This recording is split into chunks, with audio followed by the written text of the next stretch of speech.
இந்த குட்டீஸ்லாம் ரொம்பவே பாவங்க. அதுவும் மெயினாக இந்த காது குத்து ஃபங்க்ஷன் வந்துச்சுன்னா கத்தி விரைச்சிருங்க.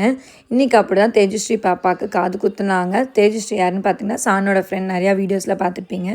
அவளுக்கு குத்துனது இல்லாமல் அவளோட குட்டி தம்பிக்கும் போட்டு குத்தி விட்டாங்க. அந்த குழந்தை 1 வயசு தான், அவளுக்கே 5.5 வயசு தான். பாவம் 2 கத்தி வரைச்சதில் எனக்கு கஷ்டமாக போச்சு. நாங்கள் நிற்கவே இல்லை. ஏன்னா எனக்கு சானோட ஞாபகம் வந்துருச்சு. லெஃப்ட் இயரில் கரெக்டாக குத்துனாங்க சானுக்கு, ரைட் இயரில் பார்த்தீங்கன்னா கீழே குத்திட்டாங்க. அந்த குழந்தை அப்படி கத்திருச்சு. இன்ன வரைக்கும் அவளுக்கு ட்ராமாவாக இருக்கோ இல்லையோ, அதை பார்த்தா எனக்கு ட்ராமாவாக இருந்தது. அப்புறம் அந்த குழந்தைங்களாம் அழுது முடிச்சதுக்கப்புறம் தான் நான் ஸ்டேஜுக்கு போய் ஃபோட்டோஸ்லாம் எடுத்துகிட்டு நான் ஆதி அம்மா, விச்சம் அம்மா, அது கூட சில ஃப்ரெண்ட்ஸோட அம்மாலாம் நான் மீட் பண்ணேன். எல்லோரும் போய் ஸ்ட்ரெயிட்டாக சாப்பிட உட்காந்தாங்க. அப்பா மட்டன் பிரியாணி அப்படி இருந்ததுங்க, செம்ம ஜூஸியாக நொங்கு மாதிரி வந்திருந்தது. சாப்பிட நல்லா சாப்பிட்டு முடித்து வீட்டுக்கு வந்து 2 மணி நேரம் தூங்கினது தான் மிச்சம். அது வேறு விஷயம். சாப்பிட்டு முடிச்சுட்டு நாங்கள் எல்லோரும் பாய் சொல்ல போகும்போது தான் நோட் பண்ணேன், முருகர் அவ்வளோ அழகாக இருந்தார் பின்னாடி பேக் ட்ராப்பில். உங்களில் யாருக்காருக்கு இந்த முருகர் பிடிச்சிருந்தாரு அப்படின்னா கீழே கமெண்ட்டில் சொல்லிடுங்க.